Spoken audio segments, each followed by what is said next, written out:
It's more about the battle of managers. I don't think managers were the highlight in your time. Well, it was they were. Kenny Dalglish and Sir Alex Ferguson. Yeah, but that was already in the 90s. Towards 86 and 90s. Listen, before them two got worse than Mourinho and Klopp, and the managers weren't that important, or they were then when Dalglish took over and Sir Alex.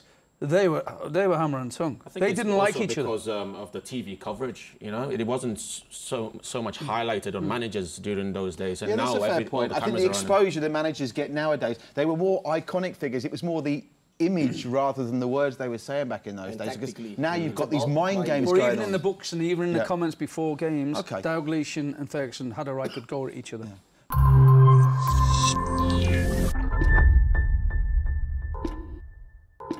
Everyone likes to start their day with freshness. Fresh food, fresh air, fresh breath. And sports is no different. Here, we now serve sports news fresh up from around the world. Supersport Daily, fresh. Every weekday on Astro Supersport in HD. Amaran. Demam purple kini di tahap maksima. Semakin memuncak dengan virus panas membara. Dengan statistik jangkitan berada di tahap paling tinggi. Semua pakar meramalkan seluruh negara bakal dijangkiti Purple League. Rakyat Malaysia perlu bersedia untuk fenomena ini.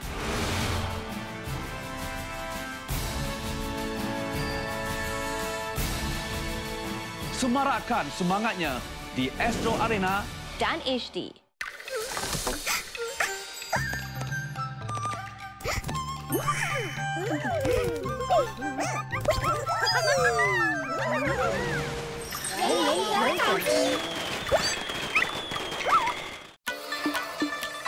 This February,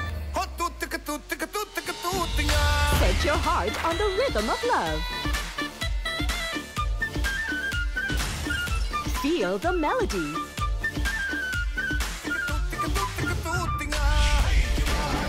And dance away with these 4 movies. लेकिन उनको ढूंढेगी कैसे? Only on Bollywood HD. Tune to channel 200 to subscribe. I like it. So we are ready to go. Tonight's the night the fans have been waiting for. This is it. This is the All-Star game itself. The NBA All-Star 2017 on Astro Supersport 4 and HD. Satu percobaan cantik. Oh, satu jaringan mantap. Dilakukan. Oh, cantik. Yes. TNB Malaysian Hockey League 2017. Live on Astro Arena and HD. The Happy Egg Truck is coming to your town. Come and get your limited mini chuanji and wishing eggs that are full of surprises. Chuan, chuan, chuan. Good luck and great fortune to all.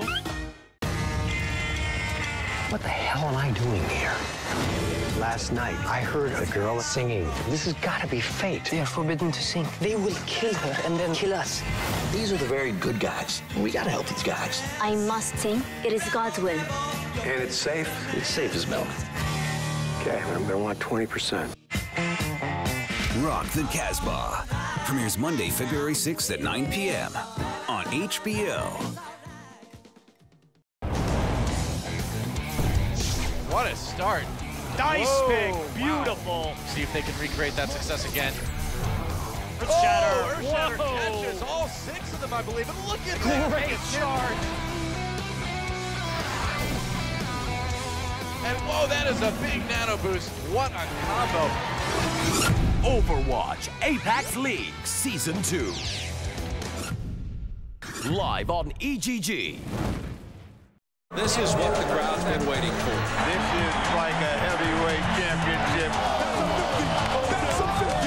It's over, ladies and gentlemen. The NBA All-Star 2017 on Astro Supersport 4 and HD.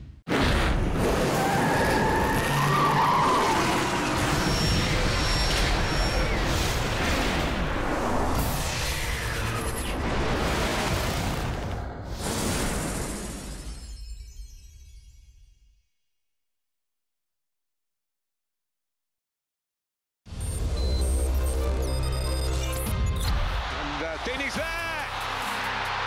2-0 Watford. Watford. It was not a perfect night for us. You think that you could win? Because he's someone that I look up to every day. And was Tom Brady tearing up there? Oh my gosh! Well, we have a little more on why the four-time Super Bowl winner was close to tears in about 22 minutes. Welcome to Daily. He's Mark and I'm Nadia. Yes, welcome. And we are kicking things off today with midweek action from the Premier League. Now, only two teams, one at home from the 7 played out earlier today. And did you know, Nadia? Check this out. Arsenal have not conceded any goals in the opening 15 minutes this season in the Premier League. Wow, I did not know that. But you know what? I know exactly where you're heading with that, Mark. Now, this was supposed to be an easy win for the Gunners because Arsene Wenger's men have won their last 7 league matches against Watford, serving up 19 goals in the process. It's a lot. So Watford decided to unleash one of their new signings here, hoping it'll end their 7 league match winless streak. And it kind of worked. And he's on the score sheet here with the help of a deflection. It's worked out for Watford and they lead at the Emirates inside 10 minutes. Wenger trying to keep out the noise by the cheering Watford fans, and we hope he had some luck because minutes later the cheering grew even louder. Capoue goes on and Deeney's there. 2-0 Watford in the 13th minute. There's another former Tottenham man who contributed, Etienne Capoue. The Hornets kept buzzing at the Arsenal and Sebastian Prödl testing Peter Cech's reflexes there. Evidently, the Arsenal goalie was the busier man in the first half as Watford pounded on his door looking for a third. Walter Mazzarri and his assistant cannot believe Cech shut the door on them there. After the interval, Arsenal brought Theo Walcott into the mix and he went to work immediately, only for Huerilo Gomez to stand in his way. Mazzarri going, "Is that all you got?" So Arsenal heeded his challenge and gave Gomez a little work to do. But the Brazilian keeper was having one of those games that people say would define his season or career. Mazzarri signaling the final score he was expecting right here. Well, at least he got the 1 correct. But it was a little too late. Just like we mentioned earlier, Arsenal have never won a league match at home after they've trailed by 2 or more goals at halftime. And it's not just this season or the last 5 years. That stat runs back all the way to 2001. So what did Wenger think of the result? Overall, I believe that we didn't start the way we wanted. And in the second half, it was all us, and we are unlucky, let's be fair as well. We are unlucky to lose the game. We don't deserve to lose this game. You really took the game to Arsenal first half. Do you think you almost surprised them with your tactics? I don't know. We set out to try and do that every game. And in a few of the games, like Bournemouth, if you watch the highlights, it would have looked like they had the greater chances, but we felt we should have won the game. And obviously we got our luck in this one and we've got the win, which is the most important. If we surprised them, then that's more their fault. Now, the Kop was rocking with their usual opening theme for the Reds, or maybe they were just happy to see David Luiz in the side. You'll see why in just a bit. English Player of the Year, Adam Lallana, not being very Player of the Year like here, bringing down Eden Hazard just outside the D. Now, everyone thought that Willian was going to make us 1-0 to the Blues, and as they were getting ready for him to step up, out of nowhere, David Luiz smashes it in. Nice little trick there, and Liverpool were 1-0 down. What a free kick that was. Now, the home side could have gone level here. Lallana backheels it to Nathaniel Clyne. The ball ends up with Firmino, who had plenty of time to pick his spot, but he hit it to the fans. And 10 minutes later, Jordan Henderson curves the ball to James Milner, who knocks it right across to Jorginho Wijnaldum to head it home. And judging by this celebration, he was clearly delighted with that goal. Later on, Diego Costa had a chance on goal here, but Joel Matip brings him down. Penalty kick. Costa steps up to surely make it 2-1, but ends up with a low pass to Simon Mignolet instead in the goal. He probably just wanted to make the title run a bit more interesting. Stoppage time now, Liverpool with another chance to snatch the win. Sadio Mane flips it up. Firmino 6 yards out, but no finish. So Jurgen Klopp avoided a 4th consecutive home defeat, while the Blues stay on top, 9 points clear. So 2 years in the Premier League so far is not looking too bad for Jurgen Klopp, if only he had to just face the Big Six. Yes, the German has an unbeaten record against them so far. 6 wins, 7 draws doesn't look too shabby, right?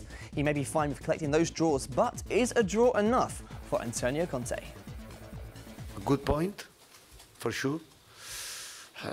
Yeah, when you have a great chance of a penalty at the 76 minutes, yeah, for sure you think that you could win and to take 3 points. But I think that Diego kicked very well and Mignolet made a great save. I really prefer a draw like this with a good performance than when 2-3 points when I have no idea why we got them. But the best thing would have been this performance and 3 points. Unfortunately, yeah, obviously it was not a perfect night for us, but Sai saved the penalty, and so it's okay. I'm really fine with the performance, and I'm happy that we could give a little sign. We are still part of the league, and we are still playing football, and sometimes really good. If you missed the Sunderland-Tottenham match at the Stadium of Light, here are 3 things you need to know. Danny Rose left the match injured after this tackle by Billy Jones. We understand it's a twisted knee. The Spurs left-back was eventually replaced by Ben Davies. Second thing you need to know, Jack Rodwell was lucky to escape with only a yellow card for this outrageous tackle on Moussa Dembele. Now here's a stat for you. The midfielder has yet to win a Premier League match he has started for Sunderland. That's 37 matches in total. Yikes, does not sound good, does it? And Spurs' best chance of the match, you ask? Well, it was this effort by Victor Wanyama. The visitors failed to find the net for only the 3rd time this season, but Mauricio Pochettino's side remained unbeaten in their last 10 matches. It was a massive opportunity to reduce the gap with Chelsea and then be in a second position that was important for us. And when you drop 2 points like tonight, when it's too difficult to change the feeling and don't feel bad. That is the reality. Well, Spurs were not very busy on deadline day. Yeah, but check this out, Mark, right? The total spending in January was a 6-year high of £215 million. Crazy money. And guess who is going to be earning 10% of that? Who? Odion Ighalo. Right, the ex-Watford striker joined Chinese Super League club Changchun Yatai and is set to earn £200,000 per week. I want that money. Yeah, that's a huge ang pao. What? There is more. Bottom of the league side, Hull City continue to bolster their squad in their bid to escape relegation. Andrea Ranokai joined the Tigers on loan from Inter Milan. Why, you ask? Good team, and the coach is very good. I play the ball, and I am so tall, and I good in long ball for the head is my quality. Ranocchia wasn't the only signing to arrive at Hull. The Italian was joined by Polish winger Kamil Grosicki from Rennes on a 3.5-year deal. And another club in the relegation dogfight. Crystal Palace made 2 signings on transfer deadline day. One of those was for Liverpool's forgotten man, Mamadou Sakho, arriving on loan from Liverpool. Down south, the Saints have strengthened their strike force with Italian Manolo Gabbiadini. The ex-Napoli man has not started a Serie A match since November, but has 3 goals in as many games, including 2 appearances off the bench. And over in Russia, Branislav Ivanovic has finally got off the bench at Chelsea. He signed for Zenit St. Petersburg for free after spending 9 seasons at Stamford Bridge. We will miss you. Yep. We end in Spain, where Jesse Rodriguez is finally home. The 23-year-old Spanish international signed for Las Palmas on loan from PSG after failing to impress the French giants. Jesse only made 9 appearances for PSG this season. Now, we asked you guys this question on Twitter. Who's been the most unexpected deadline day transfer deal this time around? Majority of you have answered Ighalo's move to China, while Ranukia's move to Hull and Ivanovic leaving to Russia comes a close second. Thanks very much for voting. Up next on the show. Leonard. Get your replay reel rolling. Sigurdsson is waiting. He's behind Sigurdsson, but he's still got there, and he's still providing a wonderful finish. Because he's someone that I look up to every day, and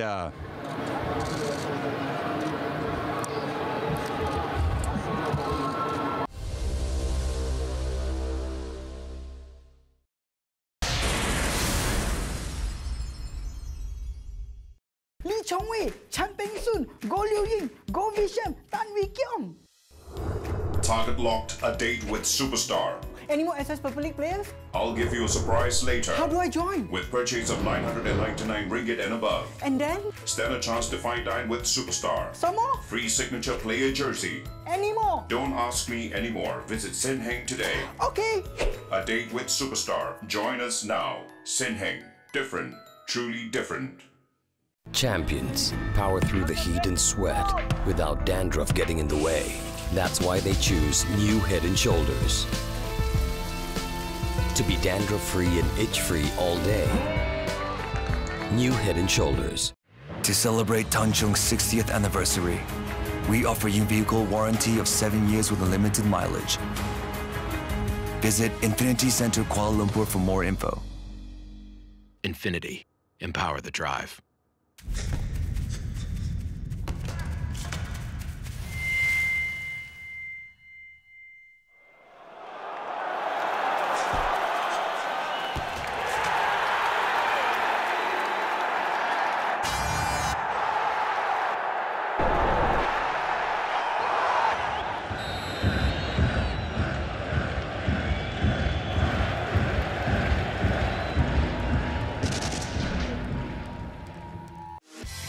This broadcast of the Premier League is brought to you by Calpis, Japan's first cultured milk drink. Brickfields Asia College, the fastest and smartest way. And MyEG, Malaysia's e-government service provider.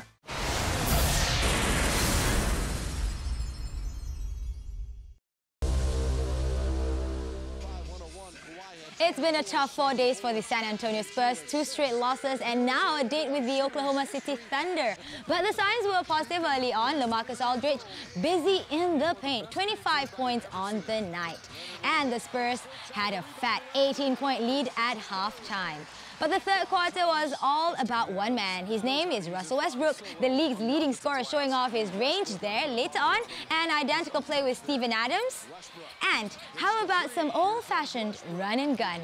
OKC going on a 23-4 run and eventually taking the lead there. But the feng shui changed in the fourth quarter. Someone else was on fire and Westbrook was, well, lukewarm at best. Kawhi Leonard showing who's boss in Texas. And Westbrook showing that, well, I guess he's human. Losing possession there. And we saw more hits from Kawhi. And more misses from Russ right here. A game-high 36 points for Kalo, 0 points in the fourth for Westbrook. The Spurs finally win, and Greg Popovich now 1 win shy of tying the league record for most wins with one franchise. 36 points from Mr. Consistent, his third most offensive output in his career. Hard to believe he has only once scored 40 or more points in a single game. That was against Cleveland as recently as last month. Leonard also has 77 consecutive double-doubles, the longest streak for the Spurs since Tim Duncan compiled 91 straight back in 2003. In DC, John Woolstar, as he's referred to these days, getting ready to extend Washington's 15-game winning run at home, hosting the not All-Star Carmelo Anthony and New York. The two would renew their rivalry, Melo starting things off with an easy jumper, making it a 7-point game just moments after tip-off. Then it was the Great Wolves' turn off a defensive rebound, the fast break to the other end, driving in for this layup. Bring it on, Marshmallow. Get it, Nadia? Nope. Anyway, bring it on he did, dancing off the Wizards' tee before helping himself with one from downtown. And that would be his only three-pointer in the entire match. Next up by the three. And by now, Jay will realise it was a team sport, being a little bit too generous with a setup for Markieff Morris for the three. Wool would finish with 13 assists. Third quarter now off another transition. Wool brought Bradley Beal into the picture with that cross-court pass. The Wizards would seal the win with another three, courtesy of Morris, taking this one by 16. And with that win, the Wizards have tied the record for the second longest home winning streak in franchise history. That record was set in 1989 when they were called the Washington Bullets. And coincidentally, the state's NHL team, the Washington Capitals, also had a perfect record in the capital this year. Now, we can't help but think this could be a good year in the capital. The Lakers look to this man to end their three-game losing streak when they faced Denver, and D'Angelo Russell dictated the early play, starting off with his jumper right here. Kenneth Ferret had 17 rebounds on the night. This was one of it, before going solo to the other end of the court, driving through the defense in the paint. Ferret then collected Danilo Gallinari's pass to lay it in, ending with 17 on the night. It wasn't all smooth sailing for Ferris, however. Russell picked his pocket and assisted Nick Young for the dunk right there. The Russell and Young show continued to eat at the Nuggets. The duo combined for the three ball. Swaggy P all pumped up. Russell then decided to go on his own, coming up with another three there, part of his 22 on the night. He'd end his game with a double-double, helping the Lakers win the game by 4. And that was only their second win in 10. Their next 5 will be on the road, and the Lakers certainly hope it will bring a reversal of fortunes, especially with Thunder playing host on February 24th, before they welcome the Spurs 2 days later to the Staples Center.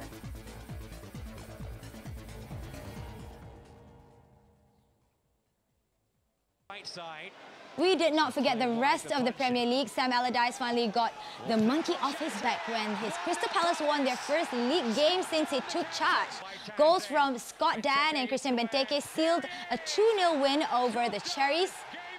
The Eagles will certainly hope to be soaring from here. Off the turf more, where the Foxes were outfoxed once again, this time by the Claris, although there was a hint of handball in this build-up. Unlucky Foxes. Oh yeah, the relegation-threatened Swans were on a high for this one. Following their win at Anfield against the Saints, they actually took the lead thanks to Alfie Mawson's header. The lead did not last long because Shane Long equalized for Southampton. Swansea refused to settle for a draw. Luckily, Gylfi Sigurdsson expertly finished Luciano Narsing's cross to give Swansea their first back-to-back win this season. Now, how does all that change things in the wrong end of the Premier League standings? Well, it leaves the Foxes 2 points clear of Palace in 18th. They can attempt to climb further up this weekend when they host Manchester United this weekend. The Swans are on the same number of points as the Foxes, and they have an equally tough fixture on Sunday, travelling to the Etihad. And speaking about Manchester City, they are set to face West Ham first before that home clash. Now, the Hammers, however, they're on quite a good run, having won their last 2 league matches, compared to the Citizens, who are winless in their last 2 league fixtures. So I spoke with Slaven Bilic earlier today to find out if this was going to be a walk in the park for his men. Very difficult, of course. Okay, they beat us quite heavily in the FA Cup. 5-0. We were good for half an hour, but then we crumbled in the 10 minutes. So it's going to be very difficult. And Man City, they have their ups and downs, but I consider them very unlucky team, because in every game they play, to be fair, they are better side on the pitch. They create more chances than the opponent. I'm not talking about ball possession and all that in the middle of the park. No, they are there in your box, they are around your box, they are creating chances and all that. But some of the games, they were very, very unlucky. hopefully they're going to be unlucky tomorrow night as well, but we will have to be on top of our game. We are very confident. We have back-to-back wins. We improved on the table. We have a great atmosphere in a squad on the training pitches and everything. So we are looking forward for that game, knowing, of course, that it's going to be extremely difficult game for us. The last 5 between West Ham and City reads like 1, 2, 3. And what I mean by that is it's been 1 win for West Ham, 2 wins for Manchester City and 3 draws. The last victory for the Hammers was way back in 2014. A year before that, the Citizens took the win. Anyway, being the busiest team in the January transfer window, Hull may feature a portion of their 8 new players against Manchester United. Let's hope they are already learning the names of their new mates. Kickoff is at 3:55 a.m. Meanwhile, West Ham will host Manchester City 15 minutes earlier. That's on SuperSport channels 810 and 831 HD. If you foresee a struggle to stay awake in those hours, catch the highlights on Daily Tomorrow with Amanda and Lez Ann. It's that time on the show when we feel generous. Nadia, generous? Is this some kind of weird dream? Oh, I know what you're talking about. You're talking about these Hong Kong toys that you guys can win. I'm not generous to you, but I am to all of you at home. So just tell us, how many trophies did Manchester United win in the last year of the Rooster? Of course, and let us know your answer on Instagram so you can join the likes of our very lucky winners. Yep, that's Kavita, Satish, Ho Beng Lai, Derek Gunn, and yesterday's winner, Satya Nathan. So all the best, guys. And up next on Daily, we got this. Because he's someone that I look up to every day. And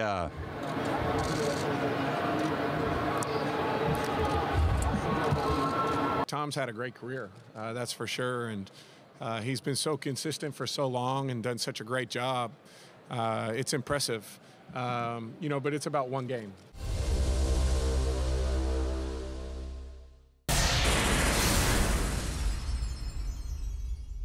Darling, we thought 3 hours already. Don't worry, our calls are free. Hello, darling, are you there? Wow, sorry, my prepaid plan saves me a lot every month. I buy your lunch. Menu. Top up my prepaid, please. Done, madam. Earn so much points already. Oh, redeem this, this, and this. It's payback time. Payback, a prepaid plan from Senheng Mobile. Jumpa kat tempat lama, okey? Nak bayar saman sikit. Okey, okey.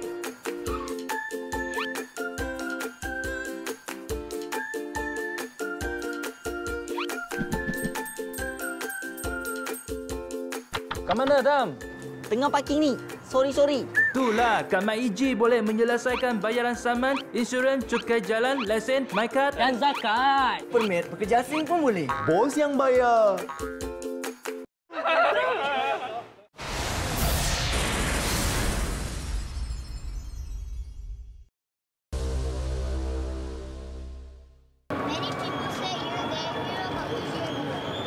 who's my hero?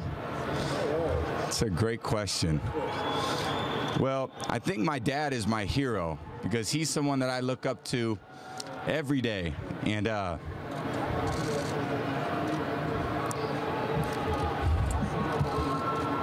my dad. Told you it was a good question. Oh, something you definitely don't see very often with Tom Brady. If you didn't already know, Super Bowl 51 is this weekend. For the most successful coach, imagine Sir Alex Ferguson of the NFL. Yep. Bill Belichick, it's his 10th time in the season finale. As New England Patriots head coach, it will be his 7th outing. He already has 6 championships under his belt, 4 of them with Tom Brady and co. So, all this must seem so expected, right? Ben, I think, it'll be certainly a time to reflect on that at some point. I mean, right now, really just trying to put all the my energy into preparing our team as well as I possibly can for the Falcons. Falcons are a great football team, well coached. They have a great organization, a lot of great players, very difficult to play against. So at some point, yeah, we'll take a look back. It's certainly an honor to be in this game. It's a privilege to represent the AFC in this championship game, and to have been in it that many times is special. It's special this year because Brian and Stephen are on the staff as well. But it's special to be here. It's no question about that. He commits his life to coaching football and to coaching this team. And, you know, I commit my life to playing football for this team and playing quarterback. And I said last night, it's not a sacrifice because I love to do it. There's a lot of other things that I don't get a chance to do that when I'm done playing, I'll get a chance to do. But, you know, playing football is very important, is so important in my life. I love to do it. And, you know, I know Coach loves to coach and I love to play. And I love playing for him. This will be Brady's 7th time at the Super Bowl. If successful, he will be returning from Texas, a 5-time champ. The Pats would have made a record 10th appearance and also taken home their 5th Vince Lombardi trophy. Before all that can happen, though, they will need to get past the Atlanta Falcons, who will be making only their 2nd appearance in the finals. I don't think it puts any more pressure on any of us. I mean, Tom's had a great career, that's for sure. And he's been so consistent for so long and done such a great job. It's impressive, you know, but it's about one game. This is about, you know, our team and their team and what we're going to do Sunday. And, you know, it's going to come down to execution and those things. And, you know, we'll feel really confident and really good about ourselves and our game plan going into it. We don't think it would be fair to compare Matt Ryan and Tom Brady based on the careers that they have had, so let's just have a look at what they've done this season. Now, surprisingly, the numbers favour Ryan. Despite playing more games than Brady, who was suspended for the first 4 games of the regular season. He's also leading the league with 38 touchdowns, second only to the Packers' Aaron Rodgers. Now, from a young lion taking on a rather senior one to something of the same in the world of boxing. Wladimir Klitschko and Anthony Joshua are going head-to-head for the IBF heavyweight title in April. And surprisingly, their introduction to the fight wasn't as intense as most of you would have expected it to be. I'm fighting a man that I was, is, and will be a fan of. Since I watched Anthony Joshua winning the Olympic gold in 2012, I was right there in the arena, and it was amazing to watch that somebody's following in your footsteps. We had plenty of rounds during sparring sessions 2014 when Anthony was my sparring partner for my fight against Kubrat Pulev. I believe this man has a lot of skills. And however, it's not just about friendship and admiration when it comes to achieving a certain goal for the 2-time world heavyweight champion. I am, and I repeat it one more time, this word, obsessed with my goal to become 3-time world champion. An obsession means love. I do it with love. And I know how serious my opposition is, and I'm happy to give to the fans that have great patience seeing me back in the ring again. Yes, and I'm afraid that's all we've got time for here today on Zayli. Yep, so thank you for watching. See you guys some other time.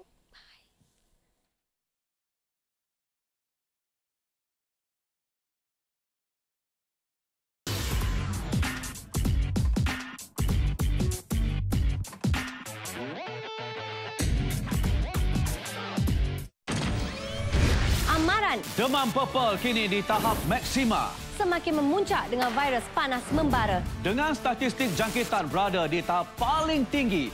Semua pakar meramalkan seluruh negara bakal dijangkiti Purple League. Rakyat Malaysia perlu bersedia untuk fenomena ini.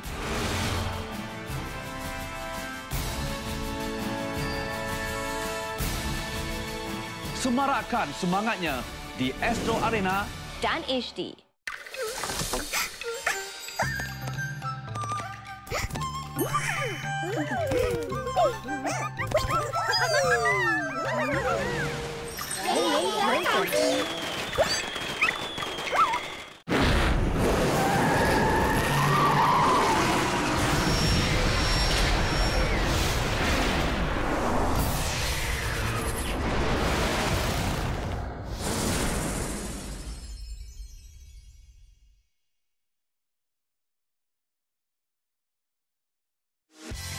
This broadcast of the Premier League is brought to you by Calpis, Japan's first cultured milk drink.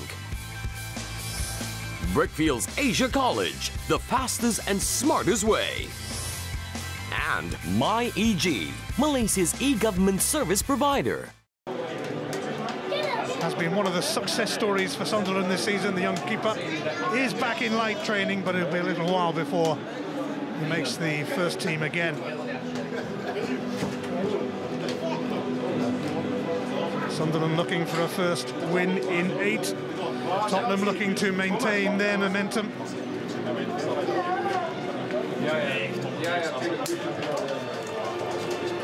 Sunderland with just 3 home wins this season, and they will need to make this place more of a fortress if they are to yet again show their survival instincts. In recent years, they've counted on there being 3 worse teams than them, really.